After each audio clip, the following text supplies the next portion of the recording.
I've seen it happen in front of me. In front of me. The tournament that I was telling you about, where we had to like at the end fly people out. The morning that the political situation turned sour, the night before, we were all at the arcade, right? It was 6 versus 6, 6 Pakistanis versus 6 international people, and out of them was one Korean guy who was considered to be like really good, young guy by the name of Ulsan. Very good. Ulsan, right? yeah. I saw it. Ulsan is a storied player. He's a very cool player. I saw him. That guy usually goes to bed by like 12-1. We had him up until 5 in the morning. His eyes were red, right?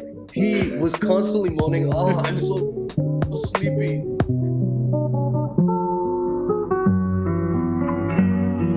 Hello and welcome to the Q&A podcast. Today we have a special guest with us, one of our first newest guests, renowned Tekken commentator and also Tekken player and streamer himself, Nosherwan Khan, also known as Captain Silverfox. And also with us, as always, we have faraway Q. Hello. So Nosherwan, hey guys, how's it going? How about you take it away? Yeah, it's going pretty good. Thank you so much for having me over here, guys.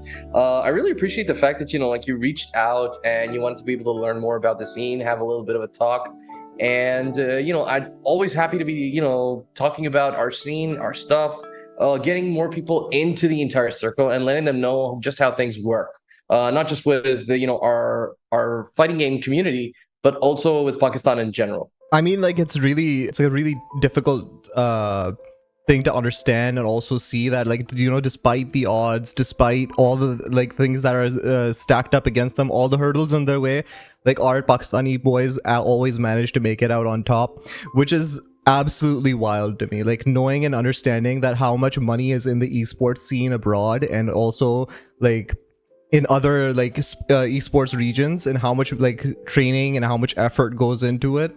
Like, it's just wild to see like us as an underdog story, as a Cinderella story, just rising out of nowhere, coming out on the scene and just absolutely dominating. That is incredible to be able to see. Trust me, for all of us, it's a great honor, and we want to be able to preserve that and expand on it as much as we can, because for the longest time we've been considered the underdogs, and finally in an area that is very close to all of us players, we're being considered to be one of the best, if not the best. So that's a huge thing for all of us, and we want to be able to keep that energy going. Yeah, I was going to say, tell us about yourself a bit. You seem really passionate about Tekken. I've seen your streams, so I've followed up with some of your videos, and I see a light in your eyes when you're talking about it. Like, there's a hidden passion inside that. Oh, absolutely. There's definitely a hidden passion. First of all, I wouldn't really consider myself to be like an expert, like a decent player even. There are so many guys that are much better than me. But the thing about me was that, Tekken was something that, I took from the beginning, like every Pakistani did. I had the benefit of being exposed to Tekken at a very young age. I think it was around like 96, 97. I used to live in Dubai at that time. Yeah, that was like, at a very early age. It was like 95, 96, I believe. And around that time, what happened was that I was living in Dubai with my family. And I was a very young kid, and funnily enough, they had like a Sinbad in Dubai. Now Sinbad's like it had those. Oh yeah. It's like an arcade that's also over here. Yeah, everyone in Lahore, I guess, knows. Fortress, yeah. Yeah, absolutely. It was a lot like what it was in Fortress, right? Mm-hmm. So I remember from my earliest memories that like we'd used to go to Sinbad, and then there was this giant machine of Tekken 2 that was over there, and it looked amazing. It was like nothing we'd ever seen, right? And I was really into like video games, but then I saw this and I was like, wow, this is so awesome. And we played a little bit, but it was really difficult to be able to play over there. And every time we'd go out, I'd be like, maybe I think I might have pestered my dad a lot that, are we going there? Are we going to play? Are we going there? Are we going to play? So yeah, everyone can remember, like, have memories of like, just begging their parents to go to the arcade, like, spend a couple hours over there. But like, how did that passion for Tekken like resurge, you could say, like in later years? Did it resurge in later years, or like go underground meanwhile while you were like completing studies or something else? Or were you always passionate about the fighting game scene that was going on? I believe I was always passionate in one form or another. fighting games in general were like really interesting to me, and I wanted to be able to like play as much as I can, as play play everything, and have fun. I started off with Tekken back in like I mentioned, 95, 96. That's when my father got us a PlayStation, and that was like the best day of my life. I get to play Tekken at home now. Exactly. Right? So I got Tekken 2, and later on I got Tekken 3, and I got really into it, right? And over the years, I was exposed to a lot more games. Street Fighter came along, King of Fighters came along, and we moved to Pakistan, and all those things. Like I started getting into it more and more. And as I grew up, I had the fortune of actually having friends within my social circle that were interested in fighting games. And they weren't interested as much in Tekken, but more so in other fighting games, and not even the mainstream ones, the ones that were very niche, the anime fighters. Oh, like Dragon Ball Z, or like some of the, or like Naruto fighters or something like that, Naruto Shippuden fighters or something like that. Yeah, yes, kind of like that. It was basically Budokai Tenkaichi 3. Budokai Tenkaichi 3. Oh my god. Tenkaichi 3. So many summers were spent just playing that. Oh yeah, and it was always fun. It was always fun to be able to go into that game, go with the story, go see those random battles that would happen, those what if scenarios. Exactly. So I got exposed to all these sorts of games within my friend circle. The friend circle that I was really close with, their main game was Guilty Gear. Oh, we used to play that a lot. Yeah. I've heard a lot about it going on nowadays. Like with Guilty Gear Strive, I think that's like the main title that's going on right now. Yeah, that is absolutely true. Guilty Gear Strive is the one that's going on right now, but we used to play it back in the Guilty Gear X2 days, back when there was no 3D. It was just sprite based, right? And it was the earliest form of that game, and we used to play that, and we used to have a ball with it. And then when the when the HD era came around, Guilty Gear went on a bit of a hiatus, and we played something called Blaze Blue, which was like a spiritual successor-ish, a sister series that was created, and we'd play that. And then there were like a couple of games here and there that we sort of dipped into it. But I was also really I really adhered to the mainstream as well. Like I played Street Fighter 4. And I played that online a lot, and I had a lot of fun with it. I especially got a PS3. I got an extra controller. I got like the proper disc to be able to play online that game. And that was trash online because it was delay based. There was a lot of delay, a lot of lag, but we still played and still had fun.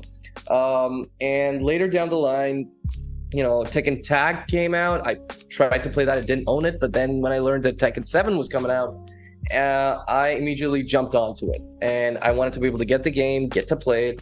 And these were, mind you, all the years I wasn't exposed to the community. I didn't even know that we had a community over here. I knew that we had people who'd go to the arcades and play, but I didn't know that we had like a hardcore community. And then all of a sudden, like this one tournament that I follow, Evo, I learned one day that, Evo Japan happened for the second time, and a Pakistani won over there, and I was like, what? Really? A Pakistani dude? I mean, and then I looked up, and it was Arsalan. Yeah, I mean, like that's where. I mean, like growing up with like seeing fighting games, like we always thought fighting games were a bit on the side, like like a more smaller niche, and we didn't think there was that much of a community. Like we grew up with like FPS games primarily, me and Q. What we like when I heard, like even when we were like around, I think OA levels at the time, that like oh my god, like some random dude from Pakistan all of a sudden won like this massive fighting tournament in like Evo. And it was just wild to hear that like this news came like completely blindsided the entire like gaming community, you could say, at the time. Can you do that? Our parents don't let us play more than a few hours. Exactly. Just like बस आराम से weekend के ऊपर खेलो 2-3 घंटे मिलते हैं बस पर बाकी जो है वो chillings मारो तुम बाकी पढ़ाई करो. I totally understand that. Thing was that I'd been following Evo for a really long time, and I knew the amount of prestige that tournament has. That is basically what defines who your world champion is. It's the most prestigious, the most honorable, the most honored tournament in the world. Like if you are an Evo champion, right, you're king of the world. Yeah, you're like the top player. Like at the top of the game. And it was a dream for a lot of us to be able to just go and visit Evo, let alone play over there. And here I found out that like the Japan the Evo Japan circuit that they started like maybe 2-3 years ago before Arsalan won. I find out that like that side of it, a Pakistani went and won, and then I went into the journey that he had, and then it was just amazing. The sort of effort that he put in to be able to go there. He had to take 3 connecting flights just to be able to make it to his matches. He got there in the nick of time, drained of all energy, and you know how it is, like when you take long flights, Exactly, you're yeah. completely wiped. Yeah, I was listening Despite- to his interview. He said he reached there like 10 minutes before his fight. Like, I mean, How do like you do that? arriving 10 minutes Oh my right God. before a professional match, and like that match is like defining your future. Like, I mean, that's absolutely wild, and you need like nerves of steel to manage that kind of thing. And that is exactly what Arsalan has. When I got to know more about him, I realized, yeah, dude, this guy, he has nerves of steel. This isn't one guy that, is not afraid. We all get into hesitation. We all get into doubting ourselves. He knows who he is. He knows what he can do. And he just needs to be able to go and do it. And that's what it is. That's what he did. Despite the fact that he was sick, he was out of cash, he was dead tired. He went in and he destroyed everyone and just became like an overnight sensation. And that was like the biggest thing for me. And when I learned it, I was like, I really need to know more about this. And Yeah. I found out that there was a local community over here, and I was like, I want to be a part of it. I want to get into it. I want to see what it's like.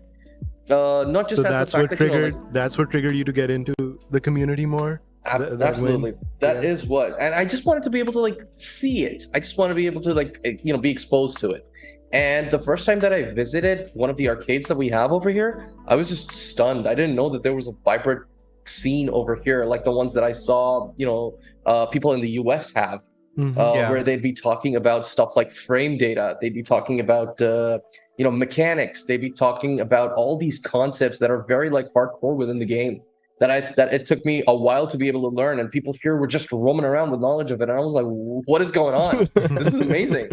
And then it came to me that, since I'd always been like into fighting games ever since I could remember, I wanted to give something back to the community. Always. That's what every fighting game enthusiast wants, to be able to contribute and to give back to something that has been such a core part of your identity. Yeah, And definitely. that's basically what happened. I got a chance to be able to commentate with a friend of mine, and ever since then I've just been riding the wave. I mean, that's absolutely an amazing story. I mean, like, just like being blindsided victory on one end, and then on the other end, inspiring others to join in on the scene, get more people around it, get more support around it. Speaking of, I mean, you are a part-time streamer, like from what I'm aware of. You're a part-time streamer, part-time commentator, part-time marketer, like full-time jobs. Like, how do you manage to juggle all this? Like, and do you think streaming is viable in Pakistan nowadays? Like, I mean, I've seen lots of streamers popping up. Like, they're a bit small side right now, but hopefully I think they're gathering more and more momentum as the time goes on. But do you think streaming is a viable option in Pakistan, in your opinion? In my opinion, streaming it's slowly getting there. It's still an uphill battle, but streaming can definitely be a viable option in Pakistan. There are a lot of hurdles and a lot of roadblocks to it, though. First and foremost being the resources that we have. To be able to set up a stream and to be able to play consistently, you need to have good hardware for it. You need to have a dedicated internet setup, which is very difficult in Pakistan because we're not the best in terms of internet technology wise. Our speeds barely go up to like 50, 100 for people, and even they cost a pretty penny. So it's not easy for everyone to be able to invest in that, especially when, they have to hold down jobs and, be able to support their family in a lot of cases. Exactly, yeah. But there are, I believe, avenues being made. A lot of our guys, they do take to streaming, and because of the fact that they're renowned, worldwide now, people want to be able to jump into their streams and see them play, talk to them, interact with them. Exactly. Just have a look at them, right? And that's a way for them to be able to capitalize and monetize on it. We don't have PayPal in Pakistan. I mean, not even like with, like, as you said before, like a lot of our players are here are cash strapped. So one of the most like viable methods I've seen work abroad is like people getting into streaming as well. They create content, the content generates money, and then they're self-supporting, and it becomes like a feedback loop. They can show, like, they can interact with their audience, they get more people like on the scene looking at what's going on. So do you think professional gamers could turn to streaming as like an alternative source of revenue other than just the winnings of their matches or like sponsorships and other things like that? Absolutely. In fact, I know that for a fact that when you sign on to a team, an international team, if you get sponsored, some companies they mandate within their contract that you have to be able to provide content as well. Yeah. So what that does is that these guys, what they're supposed to do is they're supposed to go online. They're supposed to like stream their games. They're supposed to create content that goes on and promotes the brand because the brand needs to be able to get out. That's what these companies really want. They want someone to be able to represent their brand, and that's why they bring on the players. So it's not just tournaments, which happen once in a while. Yeah. If you were to go into streaming and into content creation, then that would keep the cycle going on a lot on a faster pace, on a day-to-day basis, as you will. So that's basically what a lot of these companies do mandate, and by doing that, I feel that our players can definitely create a path towards self-sustainability. The problem, however, arises is the being able to be proficient enough to create all of these things. Yeah. Now, a lot of guys here, they're not really as proficient in English, and they might not be proficient enough to be able to edit their streams, edit their clips, their matches, and put it on in the best possible way, like we have, say, Justin Wong do. But the way to do that is, to be able to learn those skills or to be able to hire editors, I think video editors going into it and doing that's the way to go about it. If not, just learn those skills and be able to do it yourself. That's how I feel, I feel I learned, and because I wanted to be able to learn all these sort of things and implement them the best way that I can. And, maybe one day offer those services to someone who needs them. And alhamdulillah, the community does reach out to me oftentimes to be able to fix things up, provide them services, and that's what I do. I have a question about streaming. Like, if you're on Twitch, does Twitch offer revenue sharing contracts that they have creators outside of the first world? And if so, is it possible? Like, are there hurdles in getting that money into the country? Because we don't have PayPal, like you said, and that makes things slightly more difficult than they need to be. Absolutely. It does make it difficult. And yes, Twitch does have a revenue sharing system. It's been criticized heavily because the split that they have is 50-50. Everything you make on a Twitch stream, half of it goes to the company and half of it goes to the content creator. So let's say if I subscribe to someone and it costs like $5, 2.5 of that will go to Twitch itself to be able to leverage those services. Other platforms are rising where the revenue split is somewhere along the lines of 70-30, and one even has a 95-5 split in the favor of the creator. Whoa. So I know Kick had a very favorable split recently. Exactly, that's the one that you mentioned, Kick. Kick has that revenue split where it's 95-5. Only 5% goes to Kick and 95 goes to the creator, which is very amenable. But the problem is that Kick as a platform is very new. And it still has to be able to sort of like grow out of that whole that stigma that it has with being mostly a gambling sort of site. And I don't know if they'll even sustain that model, right? Twitch had a favorable split as well until very recently they changed it. Yeah, that's true. But from what I understand is that the gambling industry is huge and they can sustain it for quite a while. They've actually signed on a very famous streamer called XQC. Oh yeah, we definitely heard about his contract. He got like $100 million payout, and like he just has to stay. He's not even an exclusive contract. He just has to mainly stream on Kick, and then he can like do whatever he wants on other websites as well. Absolutely, it's simulcasting even works over there, and XQC now has officially the biggest contract, even bigger than LeBron James. Yeah, exactly. That was crazy. That was the big headline. That his contract is bigger than LeBron James's, and LeBron James is huge. Yeah.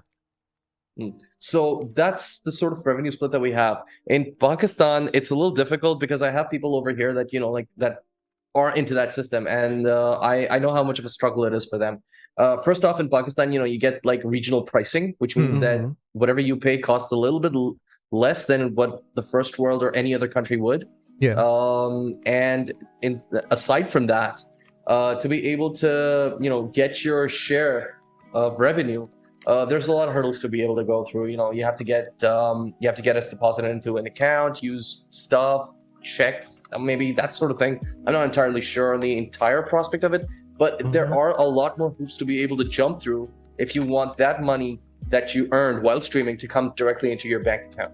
Exactly. Like it's a kind of more of a failing of Pakistan's in banking infrastructure, you could say. Like we don't have the appropriate payment methods available here. Like as you said before, PayPal is not available here, and other payment services aren't exactly operationally fully here. So Yeah, like and like that's not even getting into opening a bank account or getting Exactly. a credit card if you're a professional gamer. I what do mean, put as you your can't really job, put your right? occupation as professional gamer down, and people 'Cause will I take know you a lot of seriously. content creators, like big ones, have troubles with banks. Absolutely. So that's the thing that it's been a real challenge in terms of policy and in terms of like what standards are we going to implement for the government even, because this is something that they're not really aware of, they're not used to, they're not caught up on it. If we had a government that was a lot more tech savvy, Yeah. that were a lot more oriented towards this new industry, these new avenues of earning, then they would be, then we'd have far less trouble. But then again, even freelancers, even though they contribute a major portion to the economy, even they find it really difficult to be able to earn and get the money that they deserve. Yeah. And it's all to do with the failing of, the policies that we have in place. There's not really adequate safeguards. There's not really adequate, infrastructure being set up for these guys who are really contributing to our foreign exchange. I feel that the government definitely needs to step up. People need to step up. Not this one, not the next one. Someone needs to be able to get the process started, and it needs to be an ongoing process where we refine it, where we get experts on the field to be able to figure out how to be able to best monetize this, make sure that everyone gets their fair share, even the government, even taxation on it. That's fine. I mean, that's But totally as fine. long Yeah. as because obviously the government will be able to charge you a fee for it, and it is it's due. But the fact is that if we can just have it legitimized in a way, make it a lot more convenient, where we don't have to go through all these hassles and all these troubles to be able to earn our keep, then that would really help out, and that would not just make it easier for people who are doing it right now. It'll motivate a lot more people to be able to get into this industry. Yeah, definitely. Yeah, just look at how big the market is. Like, Indians watch a lot of the content Pakistanis create. Like, just tap into that, Just I mean, you have quite literally we- 1.2 billion people like in the next country over, and like all of them understand Urdu, all of them understand Hindi, and like it's a untapped market in that could be realized. But like I don't think anyone's taking gaming, streaming, or any of this online space that seriously in Pakistan. Absolutely. You definitely find a lot of content creators that do favor that side. I know for a fact that one of our esteemed content creators, Ducky Bhai, Sadur Rahman, he's been constantly saying for the longest of times right now that a lot of his fan base is from India. His first video blew up in India. And he has lots of fans over there, lots of people who watch his content. It's not it's not fluke that he puts up a video and then within a day he gets like millions of views on YouTube, which is a significant effort which is to be able to make absolutely happen. wild numbers. So I mean, even for our podcast, the numbers from Pakistan and India are always comparable. Yeah, there is. And we have players over here that are well respected within India. Like India and Pakistan have had their sort of rivalries. We talk a lot of crap. We always have these feuds happening on Twitter, on wherever there is India and Pakistan, whether it's on the cricket field, whether it's online, whether it's anywhere else. But the fact is that the players that we have, whether it's in cricket, whether it's anywhere else, someone who stands out, the Indians do appreciate it, because at the end of the day, when you talk about the sport, when you talk about the game, there's no borders, there's no boundaries. There are when obviously you want to be able to support your player, but at the end of the day, if someone is exceptional, then it doesn't matter where they came from, they're exceptional. They are they're amazing, and you have to give it to them because they earned it. They worked hard for it. I mean, like one of the few sports, or like one of the few areas you could say like that true meritocracy still exists, you could say, is the esports and sports, you could say. And speaking of equity and all of this having like the opportunities even available to them, like I came across a story, I think it's just freshly breaking right now, that our esports team Ashes didn't manage to get visas for Evo this year. And Yes.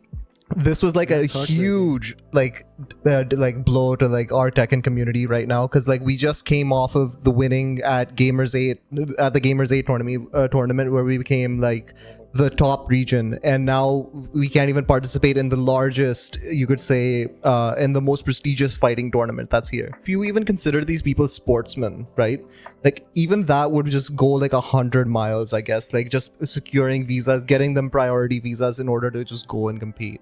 Like these are like the small, like the government just not only doesn't need to like present hurdles in the way, they just need to get out of the way, and just let these people do what they need to do.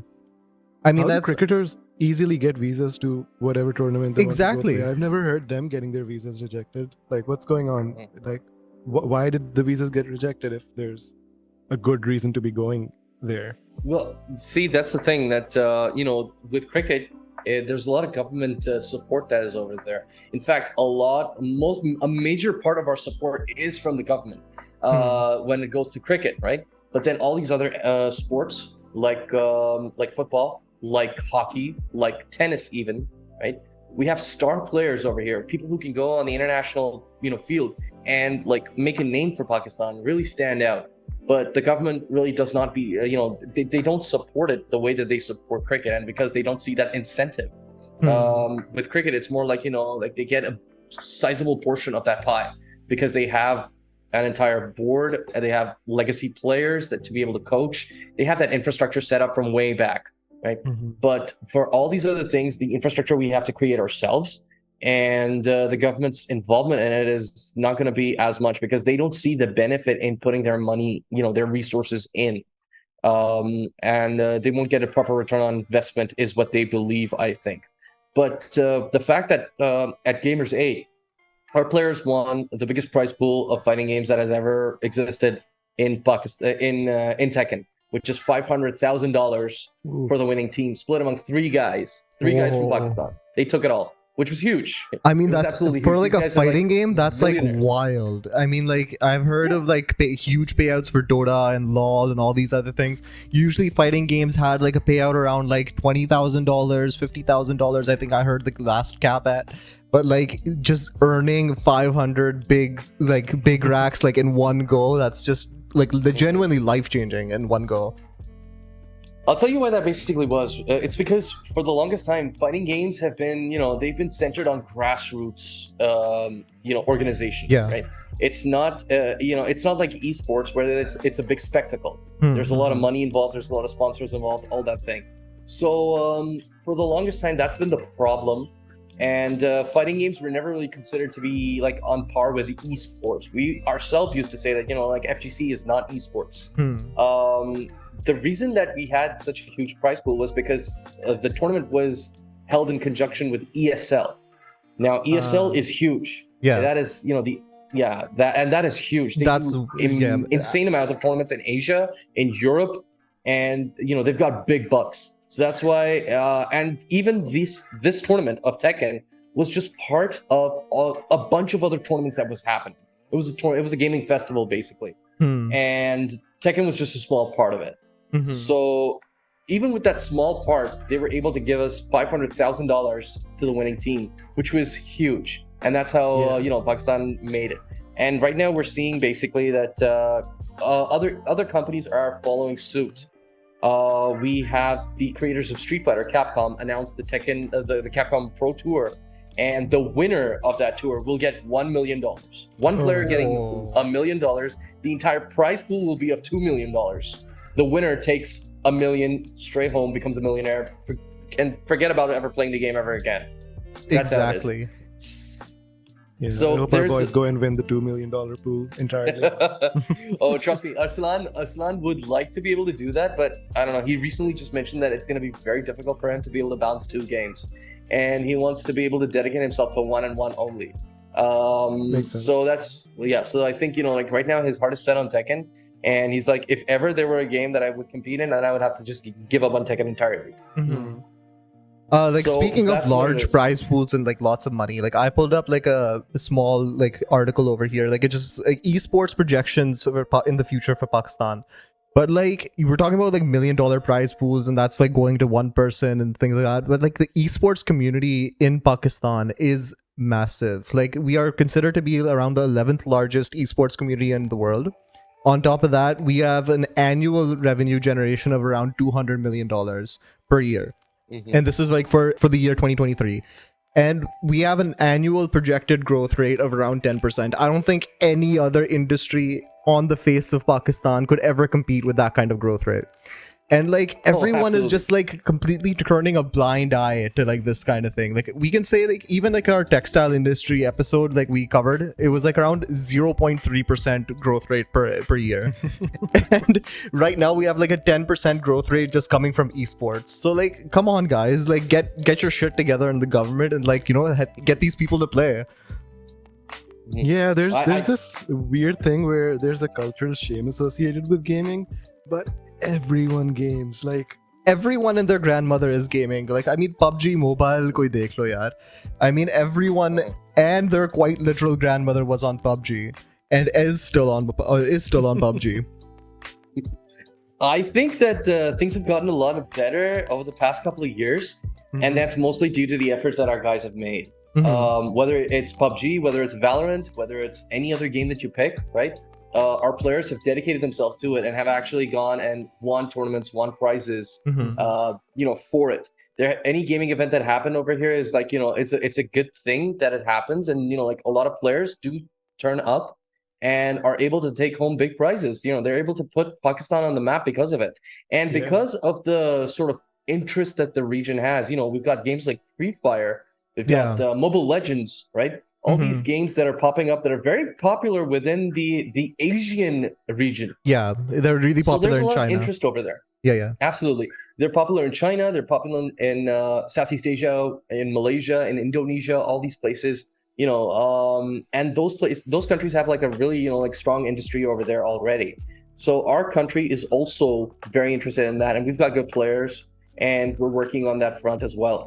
And the fact that we have so much talent spread across so many different avenues, it speaks great for the future. That's how that 10% estimate is coming up. Yeah. The projection coming up year on year, and that is huge growth. That just shows that just goes to show how much potential this country has.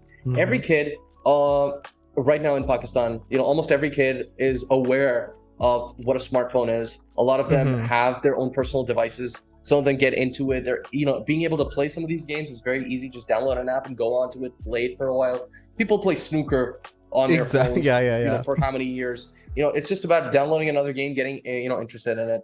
Like Apex Legends when it came on mobile, everyone was really big on it. Call of Duty Mobile, people still play it. It's huge, and there's a lot of interest over here with it. So the barrier for entry is really low for some of these games, which is why you see a lot of people gravitate towards it. We can make the argument that like playing some of these big games, like maybe Tekken, you need to have like a proper system for it. You need to have like a PlayStation 5 because that's tournament standard hardware, Yeah. right? Or at least you need to have a PC to be able to play Apex Legends, Yeah. right? So that's a huge investment. That's like quite a lot of money to be able to invest into it. Not a lot of kids, not a lot of people would be willing to do that. In the general sense of the term, it's only a small portion of our 220 million population that would be doing it. But the ones that do, they are benefiting greatly from it. Now, Arsalan was one of those guys. He invested in his game, and that got to him to so many places. And not just him, he's able to create his own team, which is Ashes Gaming, like you mentioned, the ones that weren't able to get the visa. I feel that with all the steps that we're taking in this direction, our guys are also trying to be able to like let the government know that this is an area that needs their attention. This is what needs to help. There's no doubt in my mind that Ashes Gaming, because they couldn't get their visas, this is going to be another thing that is going to be discussed in the future when it comes down to it. When it comes down to talking to policymakers, when it comes down to talking to people who are in the know and who are able to bring about some sort of change. We can give this sort of credible example that we have people like Hira Malik, we have Atif Bhatt, right, who was formerly of Team Ashes, but all these guys weren't able to get their visas to be able to take part in the biggest tournament in the world when they have won insane Exactly. insane When you have precedent already there that these kids are going to do well, they just need the resources in order to just get them across the finish line kind of scene. Like there's like a disgusting amount of neglect, I guess, or in like turning a blind eye to this kind of situation where like you're just not even actively like just ignoring them. You're just like putting your leg out right as they're crossing the finish line. But like, And, do like, we know why the visas got rejected? Like, just because what? I think it's because of Pakistan's political situation, and I think they just applied through normal like channels for visa, right? Because like I mean, as you said before, cricketers don't usually get blocked in that sense with their visa, with respect to their visas. Right. Okay, with regards to that, I have a bit of insight into the entire thing. Yeah, sure. Obviously, first thing that A said, that it is to do with the political situation, Yeah. right? Yeah. So the political situation in Pakistan, we knew that a couple of months ago it was pretty bad. Mhm. We actually had a tournament where we had people coming in from the US, coming in from Mhm. Korea, from the Philippines, from the EU.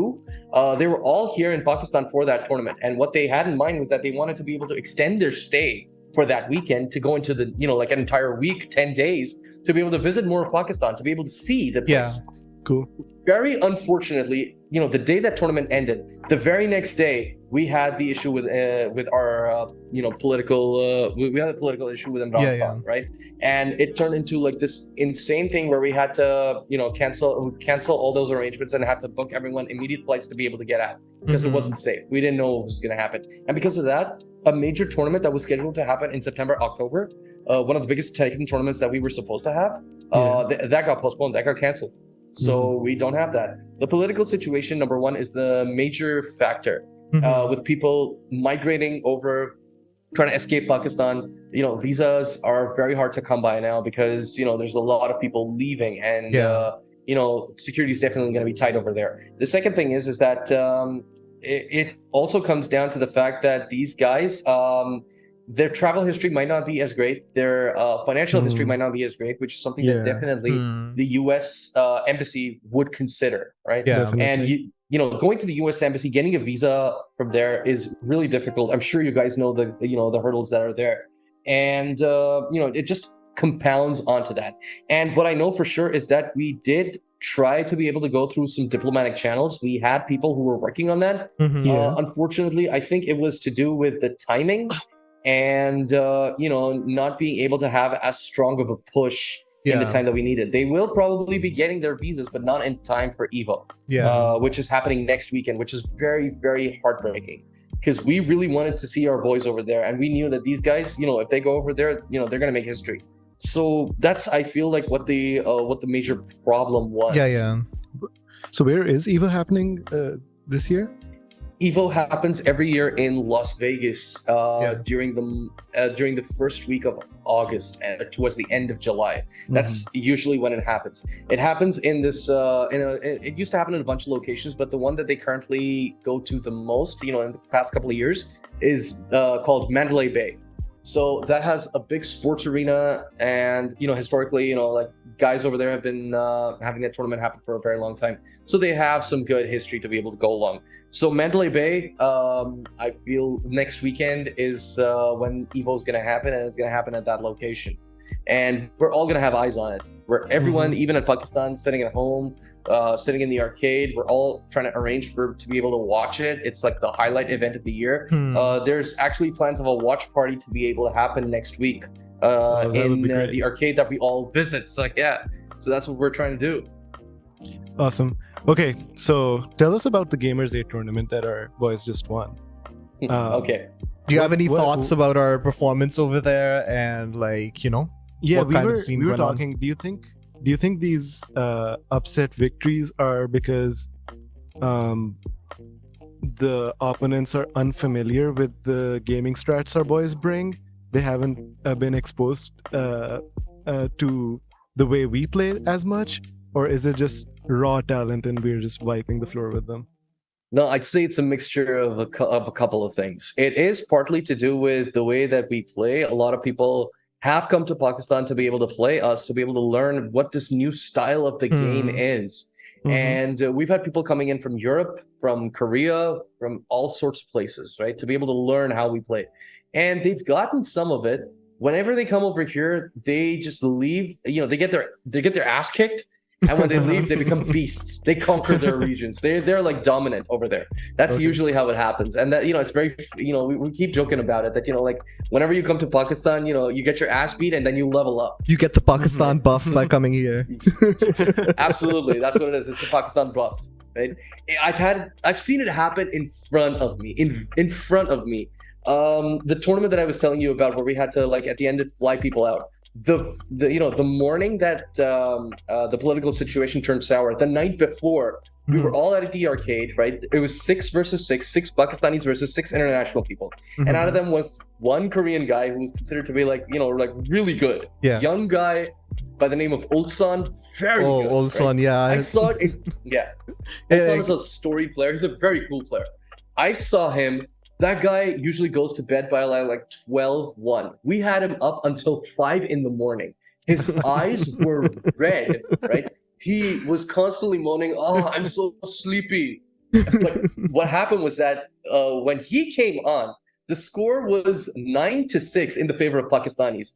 He came on, he had a little bit of Pakistani tea. He turned the score completely around, made it 9-12 in the favor of the internationals. Kicked everyone's ass. Nice. And that was really, really awesome to see. So I've seen that Pakistani buff happen in front of me. Yeah. I totally understand that. But like, I mean, I saw like the Gamers 8 final, right? So like, the first match with Khan, like totally textbook. We could see where it was going. Like Khan managed to clutch out that victory. And Atif, as always, totally dominating the scene. Like I don't think it was like it was like close to like a one-sided slaughter on Atif's side.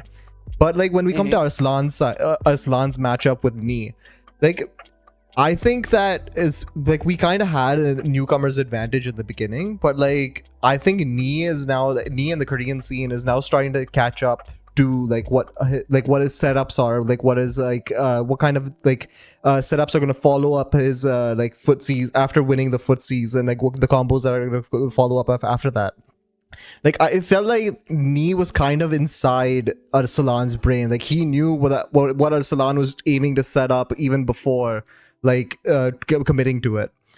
So, like, how would you say, like, given a couple of more years of us being exposed on the scene, do you think we will remain as dominant on the scene as we are right now? I would consider that absolutely true. Yeah, we would be definitely dominant, because even if we, for instance, like, let's talk about the Gamer SA tournament, right? Yeah. So we saw Nee go up against Arsalan. These guys have faced off before quite a lot, and Arsalan, internationally, is the guy to beat. Yeah, he is, the guy to look out for, the number one, right? Everyone, because he is now like, the king of Tekken, like the right up on top over there, right?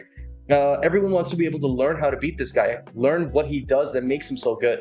So they study him, they study his matches, they study his play style, try to emulate it, try to fight against it so that they can be better. Nee, obviously, being the legendary player that he is, the god of Tekken, he definitely did that as well. And because they faced off so many times, he's developed a sort of a feeling and intuition for how Arsalan plays. Yeah. When you're playing a fighting game, during the match, it's kind of like a conversation that's happening between both players, where they're speaking with their actions, and the other person sort of picks it up, makes those hard reads, calls their bluff, and works on that. This isn't what they're going to expect. I just constantly barrage them, and they won't be able to get out of it. If they get out of it, I know what they're going to do to get out of it. So I'm in control of the situation.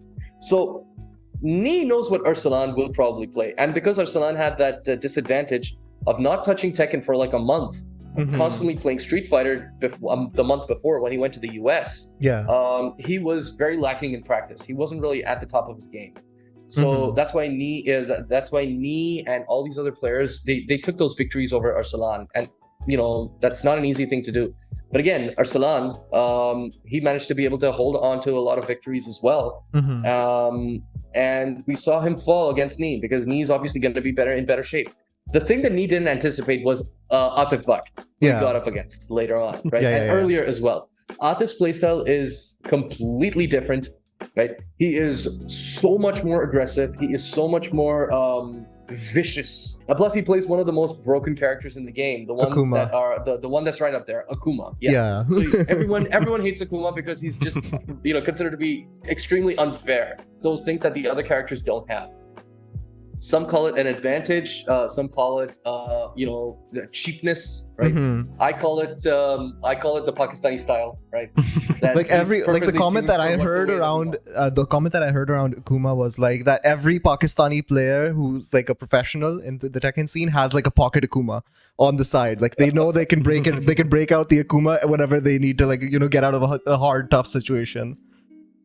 Trust me, everyone who's a pro player in Pakistan, right? They just need a day with Akuma. One day with Akuma, they'll beat everyone's ass. Exactly. They'll beat everyone's ass. Because, the fact is that, when you have the mechanics of the game down, when you play with someone who feels like, they're treading water, their movements are slow, sluggish, they have to really account for the things that they can use, right? Mm-hmm. And then you have Akuma, who has all of a sudden, chains broken free. He just goes in for free. He has this insane amount of pressure. With the quickest moves, he can get massive damage, and people are like, "Dude, this guy's insane!" I mean, I could just pick him up. I could just trounce anyone. Okay, let me break it down to you why Akuma is so popular. Right? Yeah, sure. So Akuma is popular because in fighting games, right? Fighting games, if you break them down and try to make an analogy, the closest, the simplest analogy that you can make, it's a very complex game of rock, paper, scissors, mm-hmm. and not just rock, paper, scissors. It's rock, paper, scissors with timing, right? Mm-hmm. So not only do you have to, have the right answer to whatever the other person's going to throw, you also need to be able to do it faster. Yeah. Right? If you have speed on your side, then you can just pressure the other person and they have to respect you. Akuma has the benefit of that in that the fastest move in the game is a punch. Yeah. He has combos that start from that and and they lead to insane amounts of damage. So Akuma has that benefit. Not a lot of characters do that. But the sort of versatility that Akuma has, the sort of combos that he can do with basic quick moves going into insane damage, that is what Akuma's strength is. Mm-hmm. Some people in Pakistan, believe it or not, some people do not play Akuma on principle. They're like, this guy is too broken. If we play him, no one's gonna be able to win. We're not gonna play him. And I absolutely hate it when another person comes in, so we're not gonna touch this guy. Yeah, like people don't play Real Madrid in FIFA for that reason. There you go. There you go. Gentleman's agreement. On principle. That's what it is. Yeah. So people are like that. They're like, dude, I can play with any other character. I'll play with other characters. I'll have fun with them. I won't touch Akuma because Akuma is, he's the devil. He's literally the devil. But there's no rules against using him in tournaments, so that's what it is. Yeah. In a game of that's the thing about fighting games, is that some people really like to hold it with this game of honor. Mm-hmm. When there are no hard and fast rules to be able to play with honor. You could play very dishonorably. You could play in a very disrespectful style, which a lot of guys do, right? And sometimes that works because the other person is trying to give you respect because that's what they're used to. But here you are just in their face, trying to bully them. Exactly, like using all the cheese strats, using all the meta, using every competitive advantage that you can get to win the match. I mean, at the end of the day, that's what it comes down to. But as you said, there's an extra layer of you must fight this honorably kind of situation that's going on. Absolutely. And the general player would definitely say that you don't fight honorably and this is all that. When there's big money on the line, right? Mm-hmm. When there's reputation on the line, when there's something to fight for, you're not going to care whether this move is honorable or not. You're not going to care whether it's within your rules to be able to do this or not. You're going to throw everything and the kitchen sink to be able to get that W. Whatever doesn't get you disqualified, right? Whatever doesn't get you disqualified. If it's fair, if it's game, it's game. Go for it. Take every inch that you are given. That's what it is. And you only realize that when you have something to fight for. When you're just fighting for the fun of it, when you're just fighting for the heck of it, when you just think that, I can do this, then you're just gonna put arbitrary limitations on yourself. But then if you have $500,000 on the line, you think Atif Butt gave a rat's ass about how cheap Akuma was, and that we should use this move. When it came down to $500,000, he's like, no, I'm gonna annoy the shit out of this dude. I don't care if he's the god of fighting. I am Atif Butt. I am the world champion right now. Exactly. I'm gonna take him down no matter what, because I want that. I want that prize. I want that trophy. Speaking of rivalries like between Pakistan and Korea, like how would you kind of delineate like the scene that's going on over there and also the scene that's over here? Like how are we competitively and strategically different from one another? Like what would be the key differences? Yeah, it sounds like over here it's very cooperative. Like players are setting up new teams and bringing people in. And since it's so small, everyone has to be looking out for each other. Yeah, I'm also more curious about what the Korean scene is like, given that it's probably much more mature than ours. That is absolutely true. And, I think you guys have already answered part of that question, right? As to the differences. Pakistan is more of a community that when people come over here, they're like, dude, you guys still have arcade scenes. You guys still play amongst each other. That's so awesome. That's so amazing. Because over there, arcades have died out the world over. Like everyone just wants to be able to play at the comfort of their own home. Pakistanis, because we still consider ourselves the underdogs in some form or fashion, right? Because of all the the hassles that we have to go through. Not being able to get visas, not being able to get money, not being able to get sponsors, all this sort of stuff. It's really difficult to continue to be a pro player over here. But the fact is that we as a community are very strong. We play with each other, we fight with each other, we hang out with each other, we have food with each other, we have rivalries, we have appreciation for our young and up and comers, right? We try to support each other any way that we can, to the best of our abilities. And also, as you mentioned before, like a lot of our tournament scenes over here are homegrown because the fighting scene generally has like grassroots organization and grassroots communities coming together and like forming small tournaments with each other just for funsies. It's like fun, like small, like dollar betting or penny betting going on, like into the cash pool together, and you win out with like $10, $50. Like the smaller the scene, like the more closer the community is, I guess you could say. That's true. Yeah. So that's kind of how it was for us over here. We also had that issue where money matches were a huge thing about 5-10 years ago. Like people were really into that, and that's how a lot of people got their start, got a hold of their nerves. Arsalan used to participate in a lot of that from what I remember. But those days are past us. Like now we don't want to be able to do that because that was creating a very toxic, unhealthy environment. What I know about the Korean scene, personally, I've never been there, but what I know about the Korean scene is that they're kind of not like that. They have their own sort of like cliques, their own groups, which at a time Pakistan was sort of like gravitating towards. But alhamdulillah, what we've been doing is that we've been sort of like gravitating away from that and started, really sticking out for ourselves as a community. From what I know in Korea is that, a lot of players, they try to be able to like keep to their own sort of like groups, their own players, not really, there isn't that sort of unity that camaraderie that we have. You can take Gamers 8 for example. Now Korea had 3 players in their team, right? One of them was Nee, obviously the team captain. They had Ulsan over there, and then they had a player called Chanel. Unfortunately, Chanel is not really considered to be like one of the best in Korea, right? One of the really top level players. But the fact was that since he was in Nee's team, DRX, he probably got that favor, right? And a lot of people were, and we all saw that Chanel did not really live up to his performance. His performance was really lacking. And a lot of people were saying that if they had brought in someone else, someone like the guy who was up against Atif Butt in the Tekken World Tour Finals, his name is Jun Deng. Amazing player, one of the strongest that Korea has. But because of the fact that he wasn't there, if he had been there, things would have been very different for the Koreans. If they had brought in like the old guard, Low High, previous Tekken World Tour Evo champion, dude, things would have been really different. So it's all to do with the scene over there. Maybe they're not as well gelled as we are.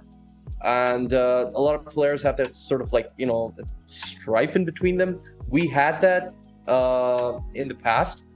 But we, the community sort of got together and wanted to be able to clear the air, really made a lot of efforts to be able to make sure that there are no reservations, there are no issues amongst ourselves. And because of that, now we're considered to be stronger than ever. Yeah, shoot. Definitely hope it stays that way. Speaking of, how do you get into the scene? I mean, like, we've talked about the scene, we talked about how, like, you know, there's like camaraderie and there's brotherhood going on over there. Like, how does one, and you yourself entered the scene at a certain point, I think around Japan Evo. So how does one from the outside like enter into this scene? And at what Oh, it's level? very- Yeah. It's not difficult at all, to be very honest. If you want to be able to enter the scene, it's all a matter of just being there, just trying to just be there, in Yeah. person, or in any manner that you can. A lot of our guys are on Twitter, right? And Twitter has the benefit of, like, getting people to connect with each other, like posting messages and all that. A lot of our guys stream, dropping into their streams, talking to them, supporting them. That helps. The matches that we have, right? Celebrating their victories, congratulating them, that sort of thing really helps. Getting in touch, talking to our players, talking to me, talking to my co-commentators, talking to anyone. We're all nice guys. We don't bite. And, we like to be able to have a conversation with anyone who loves the game, because at the end of the day, we love the game too. That's how we got in. At the end of the day, we're not, if you take the element of us being part of the community out, we're just regular guys who have a hobby, and anyone else who has a hobby that is similar, who's interested in it, we'd love to be able to talk to them about it. We'd love to be able to share it with them. Like, for instance, it's the same thing, like, like, hey, have you seen this show called Manifest? Have you watched Friends? Exactly. Did you watch Oppenheimer? Dude, Yeah. like, that's amazing. I love Nolan movies. Oh, you do? I love Nolan movies too. I watched this one. Oh, that's amazing. That's how you get in. That's how you get in. Just show up. Just show up. That's all it is. It just seems like, this is like, there's like a barrier of entry. There's like a wall. There really isn't. All you need to do is just be there, just talk, and you'll find someone to talk with you. And that's where it all begins. Yeah, like, definitely, like, everything that you said before. Like, there's also another question that, like, sprang up into my mind, though. That was like, you have on one end, like, really competitive, like, esports players and pros. Like, there's also an understanding that needs to be done that, like, you don't have to be amazing at the game in order to help out on the scene or to be present in part of the scene. Like, you can also be a commentator like Nosherwan Khan here, and also, like, you can also be in charge of, like, marketing, getting people sponsors, also, like, in organizing tournaments, getting funding for the people, or, like, even just, like, knowing someone at the visa center to get these people's visas cleared. I mean, like, that would be, like, a huge step in the right direction in order to support this scene, because, like, a lot of people expect, like, you have to be, like, the top of the top and, like, the best of the best in order to get in on the scene, and then, like, you have to be dominating in ranked lobbies in order to, like, get your foot in the door. But, like, it takes a lot more than just pro players in order to, like, make a scene or, like, make a community around a scene.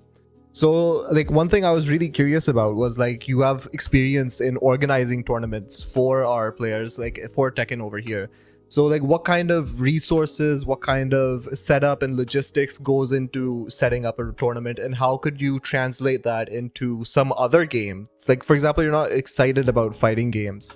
So, like, what if you were really, like, passionate about Valorant nowadays, or, like, you're really passionate about CSGO? How would you go about setting up a small local scale regional tournament, or even, like, a citywide tournament, even, like, a small tournament between friends? Okay, I think the first thing that goes into it, you need to be able to know how a tournament is run, right?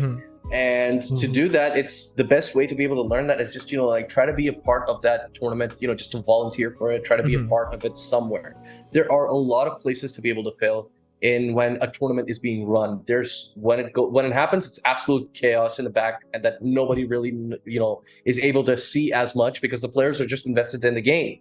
But the guys who are there on the back end, they're just running around crazy.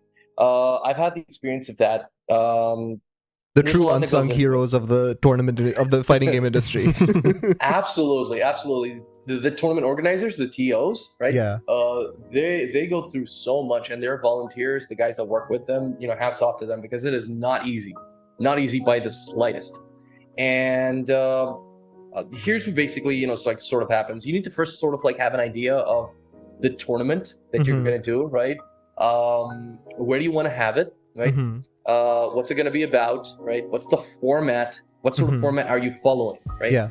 For us, it's pretty standard. We follow the Tekken World Tour format because, we want our event to be a part of the Tekken World Tour, so we got to follow their rules and regulations, follow that format. We know that.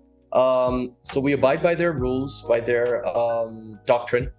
And what we do is that we see, all right, like where are we gonna have the tournament and who do we need for it, right? What do we need for it? Tournaments require money. They require people, right? They require not just any sort of people, they also require experts in certain areas. And they require logistics, right? And they also require one of the most important things, obviously, the venue.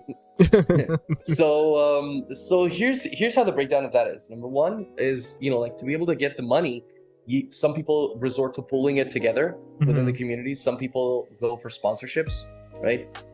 Some charge entries, right, for a tournament. Like, let's say, to be able to get into this, you have to pay like $5, $10 into getting into it, and then you get a prize pool, right? And that's how it is. So there's that, right? That's how some of the money sort of like comes in, and that sort of like filters in, gets everyone paid, gets everyone into it, right? Gets adds to the cost that we have to sort of like pay. The resources that we need are basically, we need the equipment to be able to handle it. We need stations, a console with 2 screens, and that's a station. So we need multiple of those, about like 7, 8 at the very least, if we want to be able to run a sizable tournament. So there's that. Getting the hardware for it, getting all the cables and all the power strips, the electricity, everything managed for it. You gotta make sure that they have chairs to be able to sit on. You gotta make sure that they have like AC, they have lights. Everything is like in an environment that is controlled and that is good, that runs optimally. You need to have a venue where all of this can happen. Absolutely, UPS generators, they require you require those as well if you want to be able to run them. If you're going to stream, you need to have internet connection. You need to have a dedicated stream for the PC. You need to have, in terms of people, what you need to have is a tournament organizer, a person who sort of like, directs everyone to do what, sort of like, like the head honcho. You need to have bracket runners, people who are managing the bracket, making sure that, like people get onto their stations when their designated time is, play their matches, record their scores, and send them on their way. To be able to manage all these players going in and out. Bracket runners need to be there. You need to have commentators so that you're able to, like entertain the audience that is watching on the stream. You need to have a broadcast manager who's setting up the stream, who is running the stream, making that transition happen, referencing the brackets, getting everything done. Is it like standard practice now to stream all the tournaments? It is, if you want your tournament to be recognized, then, and, because a lot of these guys, a lot of these players, what they will do is that any match they have that they've won, they want some footage of it to be captured and put on their socials, on their YouTube channels, or, to be able to share with other teams to be able to get sponsorships. So getting a stream running is very important. And, we made it standard practice to be able to stream all our tournaments. Cool. Every tournament, even if the smallest of the small, we want to be able to make sure that we stream it in any way that we can, so that at least we have a record and we can show people that this is how the game is running. It's just like a celebration, and it has that sort of utilitarian aspect to it as well. Definitely. I mean, like when you're putting so much effort into like generating even just creating this out of thin air, you want as many people to share it with as possible. So speaking of that, like what kind of viewership numbers do you think the fighting game community is getting, and like you could possibly get for some other game, even both like your tournaments, the local ones, and for the international ones? Like how does it compare to like the biggest scenes in the world, like for Dota and stuff? Okay, so the thing about Dota streams and all these others is that their own sort of setup is very huge. Everyone's going to be able to want to watch a Dota stream who's playing the game, like who's into the competitive aspect of it, right? Dota has this very it's had this thing since the beginning, where even in the client, if there's a major tournament happening, it'll tell you that this is the game, right? This is what's happening right now. You just click into it, you'll drop into the game. The game will actually be rendered onto your stream, right? It's not a stream, it's actually in game. You're watching that game being played, right? And the broadcasting is happening on that as well. So they have that sort of infrastructure built into the game. Tekken and other fighting games do not have that. The most that we have is like replays happening, and even that is very few and far between. Tekken doesn't have it, Street Fighter does. So what we rely on is basically people streaming them. These organizations, these companies, these guys who set up their brands, they stream them. And there's the official streams that happen. Like, let's say, you know, a tournament in Pakistan being organized by a company over here, they stream it on their channel, right? But then, you know, then the other players, there's some player in the US, there's a content creator in the US who has a big audience. They'd be restreaming it, right? They'd be taking that stream and then be doing their own commentary on it. They'd be streaming it for their audience. So that sort of like expands the numbers, expands the viewership. Unfortunately, we don't get views, you know, we don't get insight onto how many views that is, like deep insights, analytics into it. Because, you know, that's that creator's sort of content that's what they're working with. They're basically taking our stream and the analytics reside with them. But at a glance, what we can see is that, you know, like when a big person, like a big commentator streams us, we can get anywhere from like thousands of views, like 2,000, 5,000, sometimes even like 10. Like concurrent live viewers at the same time. That's like that's like filling out like a small like stadium, you could say, even like just like this is just like the fighting game community. Like imagine these kind of numbers escalating like and expanding over to FPSs and Dota and LoL and all these other esports titles. Like it would be absolutely wild to see like just a Valorant tournament setting up over here, or like a CS tournament, or like a Dota or LoL tournament even. Like I would just like pay really good money to like watch it and see it happen. Oh, I've actually done that. I've actually paid money to be able to go and see a Dota tournament back in Malaysia. I made that. Yeah, I made that my mission to be able to at least go and see some of these matches live of the players that I really revered. So I was fortunate enough to have that happen in Pakistan and my home ground, you know, for Tekken. But back when I was in the Dota scene, I had to actually, you know, like put in effort to be able to go there. But that's the thing, that, you know, like to get those sort of eyes, to be able to grow that scene, it's part of the community effort, right? This is something that, you know, like even a person who's never interacted with us, they can do as well and be part of the community. By how? By just like taking their stream, sharing it with their audience, sharing it with their people. That way what they're doing is that, you know, they're getting our games to more people that we couldn't reach, that we had no insight on. We tap into more communities like that.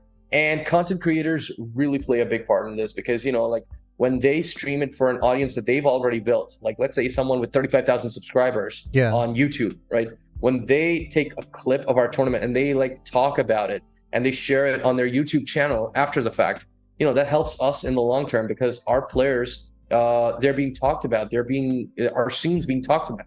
And, you know, it's just it's kind of like a badge of honor, and it really helps us in the long run, because more people get to know about why we're so good, why we're part of this entire thing, you know, this major revolution within the fighting game world, that Pakistan, you know, like is one of the best.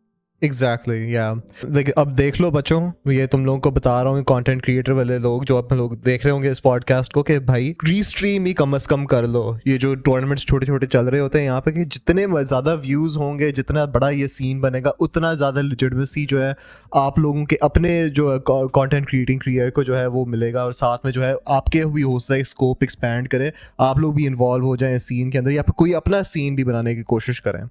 तो भाई इनके साथ मिलके काम करो, और साथ में सारी किश्तियां जो है वो राइज करती हैं हाई टाइड के साथ, तो कोशिश करो। And speaking of there's like a problem that I think a lot of esports organizations across the world are facing, that like and especially I think your scene that you like really hammered on again and again, that there's an issue of money. So like getting sponsorships, I guess, is one of the most key aspects of any scene taking off, or any esports organization being on firm footing. So like how would you like how many experts or how many like insiders do you have on the sponsorship side who are trying to secure sponsorships for our players, for the scene, and for our tournaments? Yeah, and my question in tandem with that would be, like, could a bunch of kids save up their ED and set up a tournament, or is it like you need sponsorships? You need because you did say sometimes people can gather money from within the community and hold these tournaments, but I'm assuming that given the setup you need, you probably need to go to sponsors. Understandable, right? So the thing is that like our guys, they have been working with the companies. They've been working with other people to try to be able to like get sponsorships. And sometimes they've been successful. Sometimes some guys aren't really interested in sponsoring because like the situation, the economy. That's how it goes. It's something that we really can't say is not a factor. It is. It absolutely is. If it is for us, it's for everyone else. So we have a couple of people that that pride themselves in the fact that they're able to get sponsors. The thing is that at the end of the day, a sponsor would want to be able to see how this benefits their business, and that it can only be done by showing them the numbers, right? Yeah. So like and making a path for them towards activations, right? This is something that like we learn in marketing, and we sort of like try to implement as much as we can. Is that return on investment, and to being able to like take someone who is an average viewer, right, and how to be able to take them towards your product and become a customer of you through some tournament that's happening, right? So we have people who are doing that. I personally have not gotten into it, right? But I have a sort of idea of how to be able to sort of like work in that domain, in that aspect. Thing is that with the economic situation right now, coming across like major sponsors is a bit of a hassle. Like to be able to show them that like, dude, this is like really incentivizing you. We have this much viewership, right? And let's say if Pepsi Cola wants to be able to promote Gatorade, right? What they can do is they could sponsor our event, which gets like thousands of views, right? And we could just have like the Gatorade bottle sitting on our desk while we're commentating, right? Exactly. Or we could have the Gatorade logo behind us, right? And that would motivate people to be able to, and we give shout outs to Gatorade, we give shout outs to, like talk about the brand, talk about the product, which is what they do a lot in the tournament circuit as well. Right now, they're really pushing these action figures that are being created for Tekken. They're pushing them in all the Tekken World Tour tournaments, the broadcasts. And that's because, it's a sponsorship. Those guys are paying good money to be able to get their brand product out there to the people that would definitely want to buy them. So that's a path towards activation. The other thing, the other part of the question where, if it's possible for kids to be able to put together some tournament with the ED that they've saved up. Like shoestring budgets, you could say. With shoestring budgets, yes, in theory, you could definitely do that. However, it would be very small scale. Because at the end of the day, like it'll be like a tournament amongst friends. Maybe like, you'd have like 16 guys, 10 at a maximum, like 15, 16 guys. And that's about it. The main thing that really attracts people is basically the money, the amount of money that they win, right? The bigger the prize pool, the more incentivized a person is going to be able to attain that prize pool, right? And be part of that event. Because who knows, they might be the one who just might have their number, they might take it all. So that's why, it gets very important to be able to focus on what you're offering to the community, what you're offering to your players, how much you can sort of like pull in.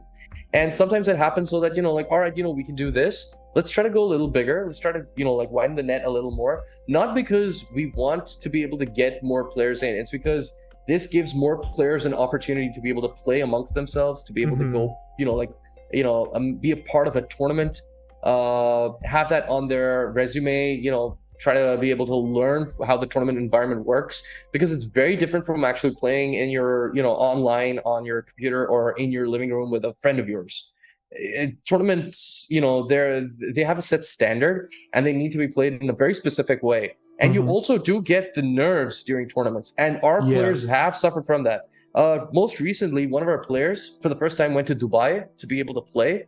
Back here he was a killer. He was playing with Akuma. He was destroying people left, right, and center. He would give Atif Butt a run for his money.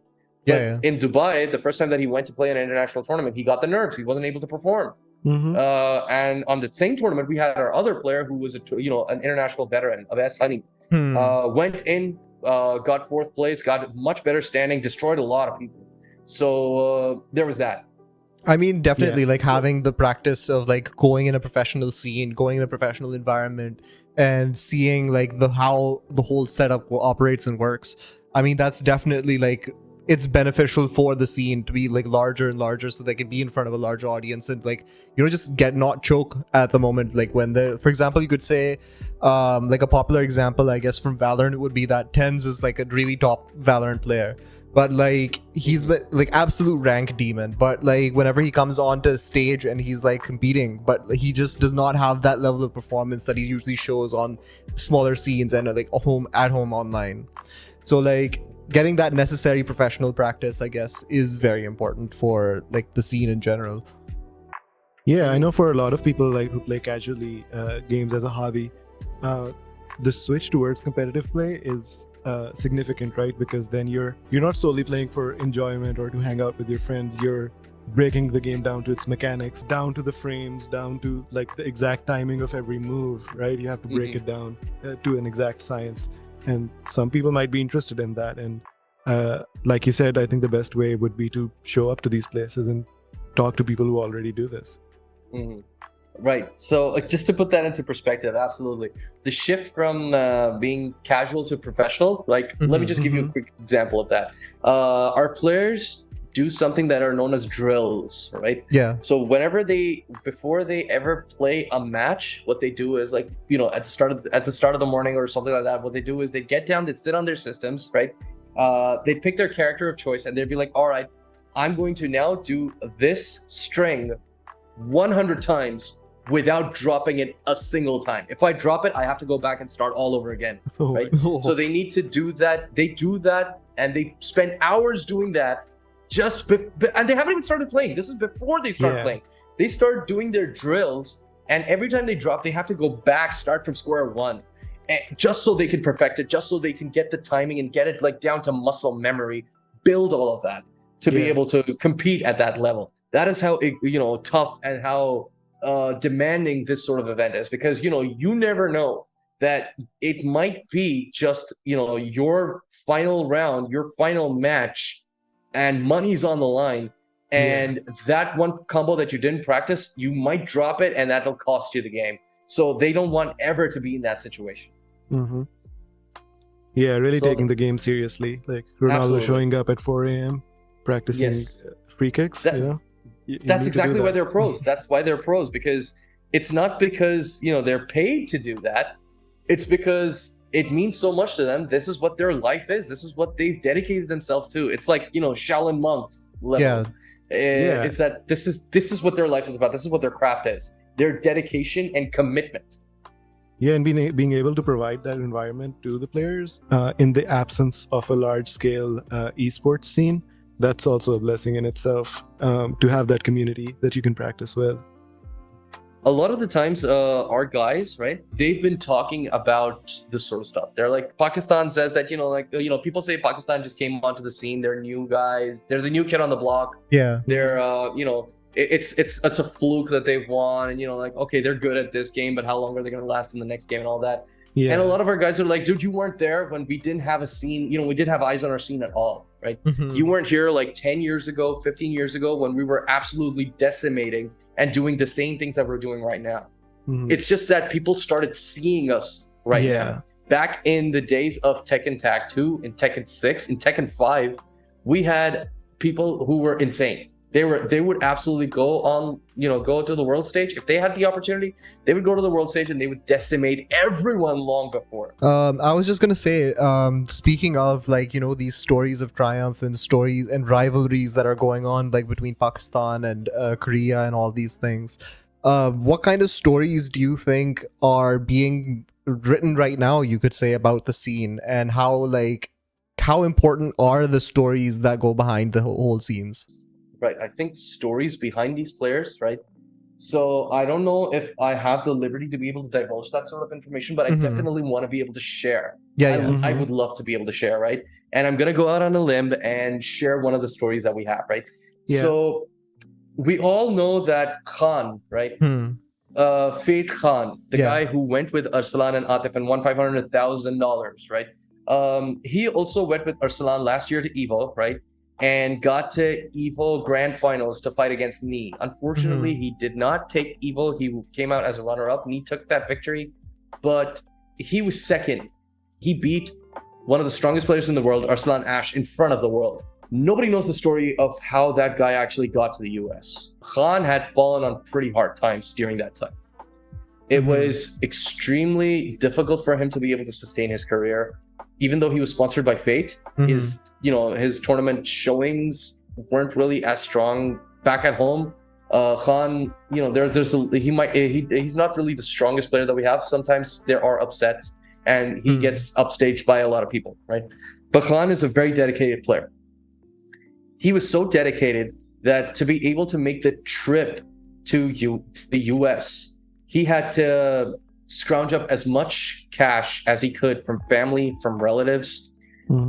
He actually had to sell his wife's wedding jewelry to be able to afford to go to the US to play that. And that was like the last shot that he had. Yeah. It was the last bullet in his clip. If it didn't pan out, then it was all over. With all that pain, with all that struggle, he went to EVO with a hope, a dream in his eye, and he came out to be one of the best players over there that year.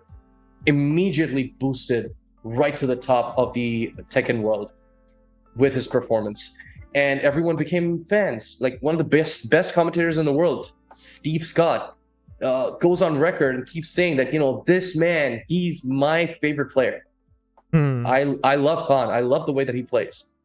He said it at Gamers 8 as well, and that's a story that Khan has. That he was gonna quit if it didn't work out, and Alhamdulillah, that's what happened. Like he went all in on this gamble, and like he went all in on this gamble. Yeah, it just paid out. The thing was that he believed. He believed in himself. He believed in his chances and his opportunity, and Alhamdulillah, it worked out for him. And right now, he is considered to be one of the most prestigious players that we have. And look at it. Now he's a millionaire. Exactly. He won 500,000. He was part of that 500,000 prize pool winning. And, that's the sort of struggle that just one of our guys had. There are so many players who have fallen from grace, who have quit gaming altogether. So many players who aren't even a blip on the radar. And they have struggles. They have struggles like you wouldn't believe. Because, like those are the stories that are of unsung heroes, of unsung people, of everyday people who just want to be able to fulfill their dream, who want to be able to, live their passion. And despite all odds, they're continuing to do it. We're working to be able to learn more about these stories, to be able to talk more about these stories. And the company that I'm currently working with, Baz, the ones that organized the last two major tournaments that we had in Pakistan, they're working on a documentary. I'm working with them on a documentary to be able to highlight, nice. That's what I was going to say. Hidden side of Pakistan. Yeah. This is definitely like documentary worthy, like movie worthy, borderline, I guess even. Yeah, that's exactly like that's a what Gully Boy for is. Tekken gamers. Exactly, Gully Boy for Tekken gamers. That's what it is. It's the 8 Mile of the Tekken scene, where like Pakistan, in a world where people don't understand us, people don't know the struggles. This is how we work, and this is how we rise to the top. So it's all, it really moves you. It really, solidifies your belief, and makes you really respect these guys. Really, really, your heart goes out to them. This is why we do the things that we do. This is why we give our heart and soul, and sometimes do stuff even for free for these guys. It's because we know that they've struggled quite a lot. They're going to continue struggling, and you just want to be part of them, part of that journey. Make things easier for them. Send them on their way to greatness. Help them reach that dream that they have. That's the objective. That's what we all sort of like work for. That's wonderful. Like you said, a rising tide raises all boats. So if they win, then we win. One other thing, I guess, like that's kind of left off in between was that could esports be a viable career in Pakistan, even if you are if you have lesser means available to you? I believe so. It's because it might, we have people over here who aren't really, well off. They aren't the most privileged, yet they have, made a living for themselves by, making a career out of it, by allying with teams getting sponsorships, getting onto teams, getting that opportunity to play. And I'm not just talking about Tekken. I'm talking about all sorts of games within the industry. We had a Valorant player, right? Yeah, Who was a girl. I'm sure you probably know about her. She I forget her name. Her name was Mythica.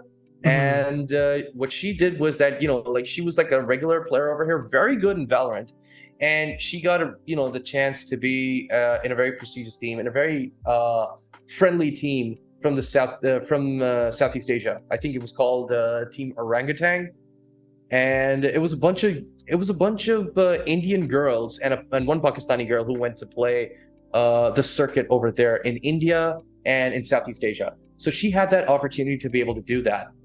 If a girl in Valorant can do that, and if Arsalan can take 3 flights and go to Evo and win it all, and if Khan can, with the last of his money, go onto Evo and become a household name, then I'm pretty sure that every person who tries hard, who gives it their all, can make a name for themselves, can do something. We have so much potential. We have so many youngsters who who have that talent, and we see it, and we want to be able to promote it. We constantly are striving to help them get better, help them keep themselves motivated, try to be able to make inroads and opportunities for them. So that's why the Pakistani community is so strong, because we work together with each other. We work together because it's all of us in one unit. It helps all of us. Definitely. I was going to go into Yeah. a digression about the stigma against gaming, but I think this is a safe space. We love our gamers, we love gaming, and majority of the Pakistan's population skews to a younger generation, most of whom have either seen gaming or been gaming on their mobile phones, computers, arcades in some way. So we won't go into that. All I'll say is that things aren't as bad as they used to be, because our guys, they're now going out there and they're getting the dubs. They're getting the dubs. We got players going in Dragon Ball Fighters. They're winning. We got players in they're going around winning in Valorant. They're winning around in PUBG. All these games. People are making a name for themselves. I'd love it if these headlines weren't like an Ajuba that we all marvel at. It would be like, that's our guy. And that's the best part about it, is that this motivates the people who are so set in their ways that they wouldn't allow their kids to be able to play. Now their kids, they have that opportunity to be able to say, look, this could be me someday. I can make a career out of this. I don't have to be a doctor. I don't have to be a computer scientist. I don't have to do big business. I can just play games, and I can make a career out of it. And you'll see that I can do that. And alhamdulillah, with that passion, I know how passionate our guys are. I know that they can take the limited resources, the barest of resources, and turn it into something so amazing. I know that about our people. I believe, I wouldn't like to toot my own horn, but I think I might be one of those people. But I know that there are definitely better suited people out there than me that can do that. And I know for a fact that if they have that sort of passion, that sort of drive, it's never going to go to waste. It's absolutely never going to go to waste. They are going to make something out of themselves. They're going to do themselves proud. They're going to do their parents proud. They're going to do us proud. Do you want to get into some viewer questions? We had Sure. Absolutely. I'd love to have some viewer questions. Okay. Why does Tekken dominate and not other fighting games? This is from Hassan. All right. So the reason that Tekken dominates and not other fighting games is because Tekken has that sort of history in Pakistan. We generally haven't considered to be really, fond of Street Fighter. King of Fighters were more to our liking because of the speed, because it was better animated and all that. We were very superficial when we were growing up. And what's more superficial than jumping into the fighting game, the 3D fighting game that's the talk of the town? Tekken was the only thing that was in town. And because of that, because of the way that it's structured, the way that it's easy to play for a lot of people, it makes sense to them. They understand it. It's available everywhere. That's why Tekken has that sort of success as opposed to other fighting games. Yeah, I think Hassan's asking this because we used to play Mortal Kombat a lot, and he's just wondering why that isn't a bigger deal. Yeah, no, I came from anime fighters, so I know. I mean, like, I'm always like, why are people like, on this fighting game or on that fighting game? Why is Street Fighter considered to be the best the world over? And why is Tekken considered to be the best in Pakistan? So Definitely. yeah, like, everyone has these sort of questions when you come from your own niche, but it just has to do with the circumstance and the environment around it. Yeah. Then, an interesting question from Taha. Rather controversial one, I guess. Who is better, Atif Butt or Arsalan Ash? Oh, dude, come on, don't make me choose. I love both of those guys. Don't make me choose. I'd say Arsalan is very good at tricking you, and Atif. Arsalan is good at tricking you. Atif is good at just like terrorizing you. So both of those guys will be you're gonna be scared playing against, but Arsalan will probably he'll get you in ways that you couldn't even imagine. Like you feel like you can't get in on this person, and he just has an answer for everything. And Atif is just like he won't even give you a chance. He won't even give you a chance. He'll just be all in your grill. You'll be like, dude, what are you gonna do? I'm here. I'm just empowering through you. You can't do anything. And even if you try, I'm gonna come back even harder. So that's how Atif is. I really like Atif's aggressive style because like I'm the kind of person who plays very very patiently, very very slowly. To be able to see him just blaze through people, it brings me so much joy. It's also much interesting viewer experience, right? If someone's just terrorizing the other player. Yeah, absolutely. It is, and that's why like a lot of people have really liked Atif's performance, but Arsalan's just a wizard. I think you already answered this, but what makes Akuma unique, and why does Atif get called out for maining Akuma? They're just Atif jealous. gets called out from maining Akuma because Akuma is without a doubt the strongest in the game. Yeah. And Atif has gone on record and said that, dude, why would I not pick the strongest in the game if I want to win? Right? Definitely. So that's the reason. Like I mentioned earlier, Akuma has he has some really fast moves that he can combo into, right?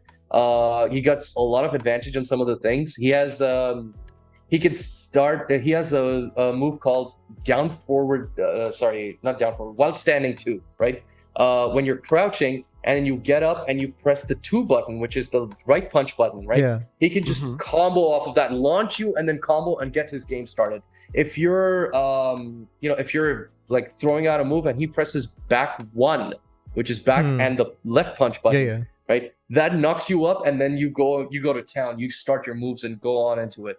So that coupled with the obscene amount of damage that you get from his meter, it's just like it's crazy. So next is there a player? This is again from Taha. He's a big fan of the game. Is there a player who dominates with King in the Pakistani scene? Yes, there is. There is a very good player that we have of King. His name is Mr. Rage. Usually when he comes onto the scene, Mr. Rage. Usually when he comes onto the scene, he wears a cap. So you can identify him with that, right? So Mr. Rage really plays well with King. There's another player that we have called Yugi who also plays with King, right? He plays with a variety of characters. Kazuya is his favorite, but he's also a King main. And he plays King pretty well too. Nice. We also have one of our friends from Ireland. His name is Infinax. His actual name is Shahir Ahmed. And he migrated to Ireland when he was 14. He plays King on a hitbox, and he plays it really well. And we have a lot of fun when he's around. So yeah, there's a lot of King players, a lot of love for King. How do players decide what they're maining? Like, what do they start with? How do they choose? Like, this is the character I'm going to start with, because it's all a matter of there are certain characters that are easier to play than others, but at the end of the day, it's something that you don't get to realize until you actually touch that character. You play with them a little bit. It's like, dude, this character is like built for me. And it's like I understand what this character is all about. I know that. It's like you get a feel for that character. Some characters look cool and you'd love to play them, and you can go the certain distance with them. A lot of players do that. Like Arsalan does not like playing with male characters. He likes playing with female characters because that's what he's done since day one. And he's like, that's not my style. His style is more of like weaving in and out, getting those getting those tricky like switch throws. those cheeky chip damage in, and like just trying to start up a combo on like a whiff miss or something like that. Yeah, I can see it happening. Yeah, like there's a lot more evasion that's involved with Yeah. like female characters. Their heart boxes, they're the area that you can hit them is smaller. Yeah. So sometimes like it's a little tricky to be able to work with them, and plus their moves are very deceptive too. So that's Arsalan style. The thing that I'd say is basically that just go in, pick any character that you think is cool, right? Try them out for a bit, and then try going over other characters as well, seeing how easy or how difficult they are. When you see one that like that really you like playing, that's your character. It's like, dude, you understand what that character is all about, and you want to play more with them. So that's what it is. That's how you pick your character. I'm sure as your playstyle evolves, your choice also changes. Absolutely. And as the game evolves as well, your character is going to change as well. Yeah. Why is Eddie broken for button mashing? Eddie. Okay, so Eddie is broken for button mashing is because Eddie has this thing where a lot of people just press both the kick buttons. Exactly. And they press any sort of charged. directional combination. Yeah, exactly. So the reason that works is because the other person doesn't anticipate what is coming, right? This is something that we call in the fighting game community as yomi, right? It's basically anticipating what the other person is about to do, right? And getting into the head of the other person, right? So there's different layers of this, right? So it's like a person, you sort of like trick them into thinking that this is what you're going to do, but then you do something else, right? That's what you call it. And trying to get in, trying to read what the person is about to do with their playstyle and everything. With Eddie, it's very difficult to be able to understand because he has a lot of weird ways where he goes high and mid and low, right? Yeah. So sometimes, you're like, okay, I'm blocking, and all of a sudden the low comes, trips you up, and then, you're, before you know it, you're panicking, you're trying to get out of that situation, you're trying to press a button, but then you get hit even more, and Eddie takes it. Pro players don't have that thing because they know what Eddie's options are. They know that, all right, if he does this, then there's only like 2 or 3 possible things that he can do next, right? If I have a read, if I have an idea of what this guy is going to do by analyzing what he's done before, how he plays, then I can have a good read of what's going to come next, and then I can punish him for it. So that's how Eddie is played, and that's how Eddie's broken down. Okay. The rest of the questions seem to be a repetition of what we've already gone over. Yeah, what's the future of Pakistani Tekken players? Oh, future of Pakistani Tekken players is so good. Thing is that right now we're on the last bit of our journey with Tekken 7, and the next game is coming out. In fact, as I speak right now, there is there's a beta for Tekken 8 happening right now. It's called. You told us you were testing it out, right? Yeah, absolutely. I was testing it out. I was playing it before I came on over here. Game it's different, and it seems like it is a lot of fun. I got just a little bit of playtime with it. Wasn't able to get a lot of matches, unfortunately, but like the practice that I was doing, it seems like they're really changing things up. And to be able to learn all that new thing and to be able to create something out of it, I mean, at this point, I can see that some insane stuff can happen in the future. Like some really cool types of plays, combos, different ways in which, you can exploit the mechanics of the game. And then when we get down to it, when playing that game, it's that factor of fun that comes with it. That's just going to be insane as well. So Pakistan is ready for that new chapter to begin. We're getting ourselves over there. We're building our armies. We're preparing our players. We are building our systems to be able to support that. Yeah. And when Tekken 8 hits, inshallah, maybe next year, we're gonna be all in on it, and you're gonna see it'll be a new stuff scene, happen. and Absolutely, up for grabs. It's gonna be a new chapter. It's gonna be a new chapter, and that's gonna be quite a chapter. Nice. Did they tailor the game to the competitive scene, or is it more aesthetically pleasing and for the casual player? To be very honest, what they've said is that the game is still a work in progress, right? And aesthetically, the game looks really, really beautiful, right? Yeah. It's designed for next gen systems, loads up super fast, and looks it's a treat to watch. I'd say on the mechanics side, right? they've changed for the competitive aspect of it. They've changed up stuff enough that you have to be able to go back and like relearn some things. Yeah. But if you have some pre-existing knowledge, it definitely works. I'd say they've made things a lot easier for people to jump into, because some of them are some really technical things that happened in the past. Now they're a lot easier to be able to do. Like for instance, there's a character called Martial Law who had a very specific a stance that was very crucial to his game. It's called the Dragon Sign stance, or DSS for short. What DSS was really integral to being able to play that character, and it made Law be very technical.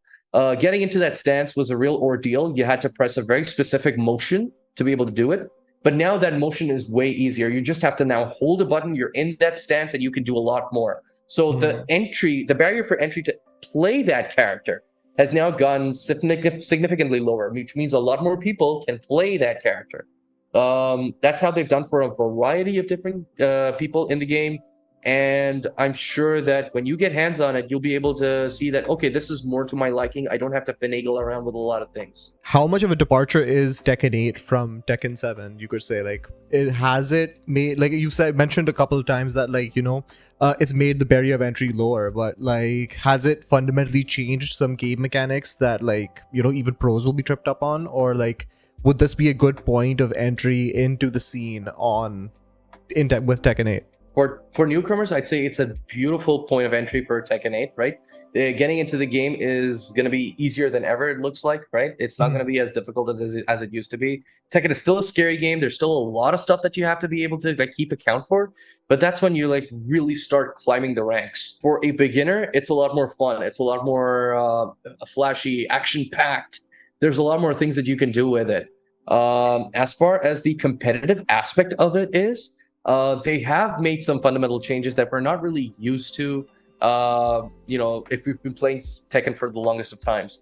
But the fact is that, you know, like those are changes that don't have you completely tripped up. At the end of the day, the structure, the skeleton of the game is the same. So it's basically that sort of thing that's happening. It's had an evolution in itself, right? But I feel like that makes it a lot more enjoyable, a lot more easier to manage, like easier to understand and execute things in that you want in the game, as opposed to how it was previously. Because previously it was more like a elites only kind of club, but now it's like a lot more open. And you know, there's a lot less things that you got to be worried about. The main thing that people are, you know, like I think is going to be a welcome sigh of relief for a lot of people, is that one of the most infuriating things about Tekken 7, which was getting launched on counter hit from random counter hits, is now sort of like toned down significantly. Like you know, if a person is at a disadvantage, if they're on the ground, they get the while standing, if they do an attack and that's a counter hit, and they get a combo and they completely turn the tables around. When you're the one who's supposed to be, you know, the aggressor, that thing is no longer there. So you really got to be a little smarter and really like hone your abilities to be able to play the game. You can't just get things for free anymore. That's cool. That's really cool. I think that wraps up most of what we wanted to cover. But like, do you have any closing words for our audience? And plugs for and where also our plugs. audience can find you? Yeah. All right. Okay. So closing words for our audience, right? So I don't know. I mean, I've been here talking for the longest time about, you know, the Tekken scene, the fighting game scene, but to be very honest, that's just a part of me, right? I consider myself to be a person who's involved in a lot of different things and has, you know, a lot of different interests. I play FPS games as well. I play Dota. I play just yesterday I was playing Yakuza Like a Dragon. I play RPGs. I play old ass RPGs that were made before I was born. I'm a guy who has seen a lot of different scenes, a lot of different people, a lot of different players. And the one thing that I've seen is that no matter what scene it is, no matter what game it is, I'm amazed by how much people love it to be able to continue engaging in it, right? And I know that personally, for a fact, that I know that if you really dedicate yourself to something, if you put your heart and soul into something, and you're honest with it, and you're earnest with it, then it's never wasted.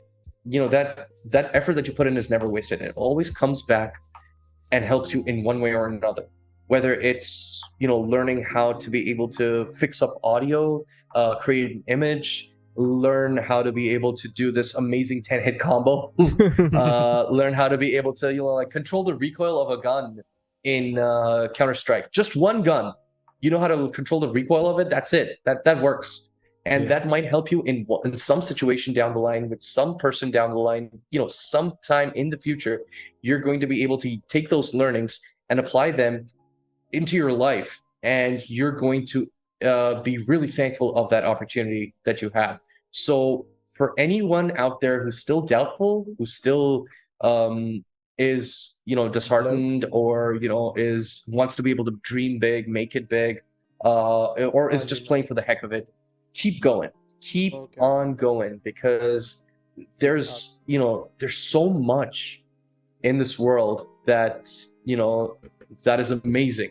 And when you sit down and you experience it, and you're going to be thankful for everything that has led up to that point, right? Your wings are out there, and one day you will be soaring. So don't ever give up, don't ever stop. You have examples, you have people in front of you, and one day you will be that example. So that's it. If you'd like to learn more about me and want to be able to interact with me, I always hang out on Twitter. You can reach me at Cap Silverfox, CAP Silverfox, and I run a YouTube channel as well, which for the longest time I haven't really posted much to, but I'd love to be able to continue doing that. Check it out. It's called Silverfox FGC, and you can reach it just by typing Silverfox space FGC. And I'm also on Twitter by the handle of Capt Silverfox, right? CAPT Silverfox. And on Twitch, like I stream every now and then. I try to be able to play games that I like, interact with the audience, tweak my broadcasting settings, trying to get that perfect frame rate, and run things on my dinky old machine. So I'd love to be able to talk to you if you drop by, say hi, and I'd love to be able to chat. So that's me, and I really thank you guys so much for getting in touch. It's been a real pleasure talking to you, both Q&A, answering your Q&As. And I'd love to be able to continue interacting with you in the future, inshallah. Awesome. We're grateful that you responded to us. Right? Definitely. I mean, like, it was like a cold Hail Mary in the dark, just getting you on, and it was really exciting to see just the amount of passion. It's exciting to see the passion and all of the dedication and energy that you put into like the fighting game scene. Like, just even as a part-time job, you make it look like it's a full-time job. And like just the amount, like 110% that's going into the whole scene and the development of the whole scene. Really appreciate it. Thank you so much. It's it's just our little effort that we put in to be able to make things run. And if it works, then we're all the better for it. Definitely. So that was that was our episode on the Q&A podcast. We'll catch you again next week, hopefully with some new guest, or I think Q, I think you have an episode coming up with the Okada farmers protest. Probably will come up with that. Yeah. So we'll catch you again after this pleasant conversation. We'll catch you again next week, and see you later. Allah Hafiz. Allah Hafiz.